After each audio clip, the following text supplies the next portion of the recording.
पृथ्वी हमारा घर है, लेकिन हम में से कितनों को पता है कि पृथ्वी की उत्पत्ति कैसे हुई थी? पृथ्वी की उम्र कितनी होगी? चलिए, पृथ्वी तो दूर की बात है, हम अपने पूर्वजों के बारे में ही कितना जानते हैं। अगर हमें अपने पूर्वजों के बारे में जानना है तो हमें हजारों साल पीछे पलट कर देखना होगा। वो लोग क्या थे, क्या करते थे, क्या पहनते थे, उनकी कैसी कैसी मुसीबतें थी, उनका कैसा हल निकाला गया। इन सवालों के बारे में हम सही से नहीं जान सकते, लेकिन ये बेचारे ऐसे थे मानो इंसान और बंदर का प्यार से हुआ बच्चा, क्योंकि इनके पास ना अच्छे नाखून थे, ना ही बालों का कोई स्टाइल। बस ऐसे ही घूमते फिरते थे जंगलों में फल फूल चबाते हुए।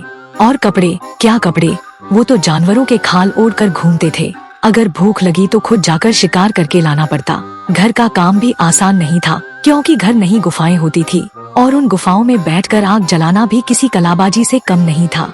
ये लोग काफी जुगाड़ू टाइप के भी थे, एकदम देसी वैज्ञानिक। पत्थरों को रगड़कर आग जलाने का तरीका ढूंढ लिया। किसी भी मेहमान को खाने पर बुलाना हो तो पहले शिकार पर जाना पड़ता था, लेकिन मजा तो तब आता था जब आग जलाकर सब उसके चारों तरफ उछलते थे, चिल्ला चिल्ला कर बाकी जानवरों को परेशान कर देते थे, चाहे परेशानी कितनी भी हो। सच तो ये है कि उस जमाने में भी जीने का कुछ अलग ही मजा था।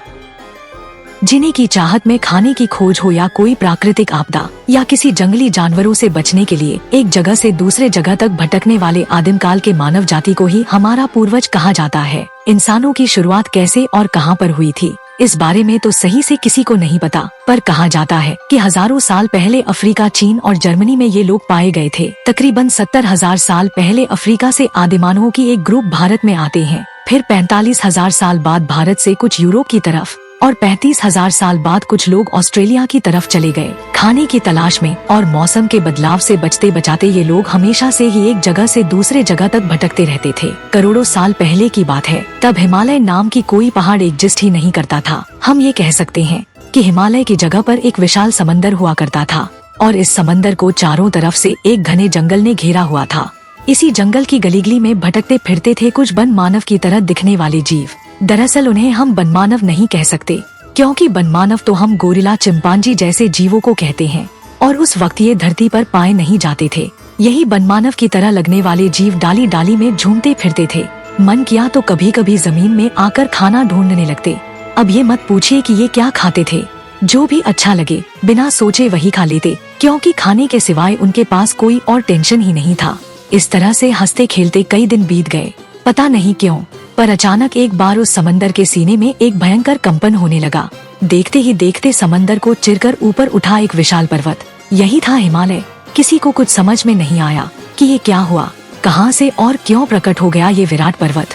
अब जंगल के चारों तरफ रहने वाले उन जीवों को इस पहाड़ ने दो भागों में बांट दिया था। कुछ रहे उत्तर की तरफ और बाकी रह गए दक्षिण की तरफ। अब चलिए उत्तर की तरफ चले, क्योंकि इस तरफ बारिश की कमी होने लगी। पेड़ पौधे भी कम होते गए, बस जमीन घास फूसों से ढका हुआ था। अब पेड़ पौधे नहीं तो फल नहीं, और खाने की कमी से भुखमरी फैलने लगी, तो सभी जानवर वहाँ से भागने लगे। सब डरे हुए थे, क्या करेंगे, क्या खाएंगे। पीछे भी नहीं लौट सकते, क्योंकि रास्ते में आकाश को लांघने वाले हिमालय खड़ा है। अब इनके पास एक ही रास्ता बसा है, उत्तर की तरफ ही आगे बढ़ा जाए।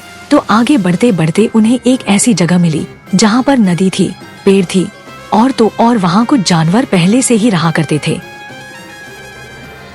मतलब रहने के लिए एक परफेक्ट जगह। तो उन लोगों ने भी वहाँ पर रहने का मन बना लिया।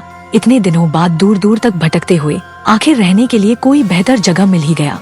लेकिन इस दौरान एक बड़ा बदलाव देखा गया। इतने दिनों से ये लोग डाल डाल झूमकर कुत्ते फिरते थे, और अब ये जमीन पर घास फूसों के बीच चलने के लिए मजबूर हो गए हैं। इस तरह से इनकी जमीन पर चलने की मजबूरी हजारों सालों तक चली। पहले तो चलने के लिए ये लोग हाथों का भी सहारा लेते थे, बिल्कुल बंदर की तरह चलते थे। लेकिन इस तरह से चलते चलते उनकी पीठ में दर्द होने लगे। दर्द से परेशान होकर इन्होंने हाथों का सहारा लेना छोड़कर दो पैरों पर चलने की कोशिश करने लगे। इसी तरह चलते चलते चलना तो क्या, दौड़ना भी सीख लिया।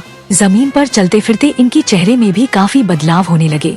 नए जगह की तलाश करते करते अनजाने में ही ये लोग लगभग इंसानों की तरह होने लगे थे। खाने की कमी से ये लोग अभी भी परेशान थे, साथ ही पहनने के लिए कपड़े और रहने के लिए मकान भी चाहिए। ये छोटे छोटे झुंड बनाकर जंगलों में घुस घुस कर खाने की तलाश करते। हर एक ग्रुप में कोई ना कोई मुखिया होता था, जो हर काम में एक्सपर्ट होता था। जो ज्यादा निडर था वही सबका नेता बना हुआ था। अब ये नेता है तो इसकी बात सबको मानना ही पड़ेगा। कोई ना मानने की हिम्मत करे तो उसे या तो मरवा दिया जाता था या अपने ग्रुप से ही निकाल दिया जाता था। अब अकेला रहकर वो कहाँ जाता, क्या करता? चारों तरफ जंगल, अकेले कहीं पर भी निकला तो खुद जंगली जानवरों का शिकार बनना पड़ेगा। तो अपने लीडर की बात ना मानने के बारे में कोई सोचता भी नहीं था। एक दिन सभी बैठे हुए थे बात करते करते कि आज पेट कैसे भरा जाए। ऐसे में कहीं से वहाँ पर एक सुअर आ जाता है। बच्चे चिल्ला चिल्ला कर रोने लगते हैं। माँ इन्हें गोद में उठा लेती है। चारों तरफ अफरा तफरी मच जाती है। अब जो अपने आप को बहादुर समझता था, सामने जो मिला उसे उठाकर सुअर की तरफ फेंकने लगा। किसी ने पत्थर उठाया तो किसी ने गुस्से में आकर पेड़ों से डाल ही तोड़कर सुअर की तरफ मारने लगा। बेचारा सुअर कभी इधर भागता तो कभी उधर। आखिर में सभी उसे चारों तरफ से घेर कर यम के पास पहुंचा दिया। अब इस सुअर का क्या करें, किसी को समझ नहीं आ रहा था। साथ में इतनी मेहनत के बाद सबकी भूख और भी बढ़ गई तो वो लोग उस सुअर के कच्चे मांस ही खाने लगे। फिर इन्हें समझ में आया कि शिकार करके भी पेट भरा जा सकता है। फिर एक एक झुंड निकल पड़े शिकार की तलाश में। पूरे दिन जंगल की कोने कोने में घूमकर एक हिरण और एक सुअर को उठाकर ले आए। कबीले में जो औरतें थी वो भी हाथ पर हाथ धरी बैठी नहीं रही। वो भी अपने से जितना हो सके पेड़ों से फल, नदी से मछली, केकड़े जैसे चीजों को पकड़ कर ले आते। जंगल में अक्सर हवा की वजह से सूखे पेड़ आपस में घिसकर आग पैदा कर देते थे। उसी आग को देखकर जंगल में रहने वाले ज्यादातर जानवर या तो भाग जाते थे या वही फंसकर आग की सपेट में आ जाते। ऐसे ही एक बार आग लगी थी।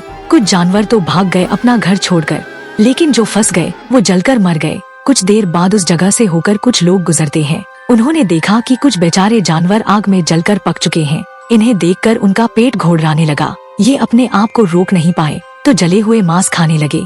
अभी तक उन लोगों को इस तरह की स्वाद के बारे में पता नहीं था, इसलिए ज्यादातर तो वही खा गए। पर जो बचे थे उसे अपने साथ ले आए और बाकी साथियों में बांट दिया। तब एहसास हुआ कि कच्चे मांस खाने से ज्यादा पकाकर खाने में ज्यादा स्वाद आता है।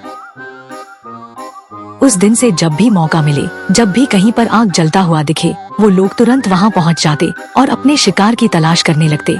अब खाने को पकाकर खाना मानो उनकी आदत बन चुकी थी। रोज शिकार मिल भी जाए, लेकिन उन्हें पकाने के लिए हमेशा आग कहाँ से मिलेगा, क्योंकि ये नहीं जानते कि आग कैसे जलाए जाते हैं। धीरे धीरे शिकार करना जितना आसान होता गया, शिकार मिलना उतना ही मुश्किल हो गया। रही बात आग जलाने की, एक दिन कुछ लोग शिकार की तलाश कर करके परेशान हो चुके थे। परेशानी के मारे सभी एक पेड़ के नीचे बैठ जाते हैं। पास में कुछ सूखे हुए बांस के पेड़ थे। धीरे धीरे बहती हवा कब तेज हो गया किसी को पता ही नहीं चला। इससे वो सूखे हुए बांस के पेड़ एक दूसरे से जोर जोर से खींचने लगे और इससे आग की चिंगारी निकलने लगी। अब सभी ऐसा होते हुए देख रहे थे। इन लोगों ने देखा कि पैरों की घिसने से निकलने वाली चिंगारी नीचे गिरकर सूखे पत्तों पर आग जला रही है और वो आग देखते ही देखते चारों तरफ फैल गए। अब ये लोग जैसे तैसे वहाँ से भाग आए। भले ही आज उनके हाथ कोई शिकार नहीं लगा, पर ये कुदरत के ऐसे रहस्य को समझ कर लौटे थे जिसने उन सब की जिंदगी को हमेशा के लिए बदल दिया। उन लोगों ने जो भी देखा सबको आकर बताया। फिर किसी को याद आया कि उसने भी ऐसा ही कुछ देखा था जब दो पत्थर आपस में टकराते थे, मगर वहीं से आग पैदा हो सकता है उसे पता नहीं था। तब से उन लोगों ने आग जलाने के बारे में सीखा।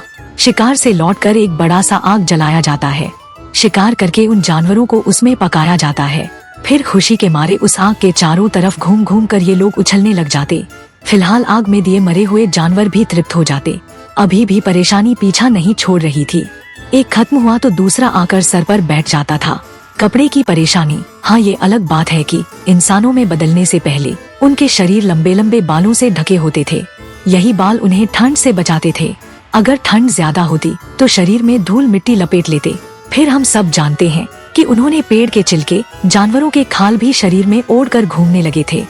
अब परेशानी आई रहने के, ज्यादातर ये लोग पेड़ों के ऊपर या नीचे रहकर ही जिंदगी गुजार रहे थे। लेकिन जब से ये बर्फ गिरना शुरू हुआ, उनके लिए खुले जगह पर रहना मानो मुश्किल हो गया। एक बार फिर से ये लोग रहने लायक जगह की तलाश में भटकने लगे। आखिर में इन लोगों ने पहाड़ों की गुफा में रहना शुरू किया, क्योंकि उन्हें एहसास हुआ कि बाहर से ज्यादा गुफाएं अंदर से गर्म होता है। इस तरह से लोगों ने जा जाकर गुफाओं को भर दिया। आखिर में इंसान गुफावासी बन गए।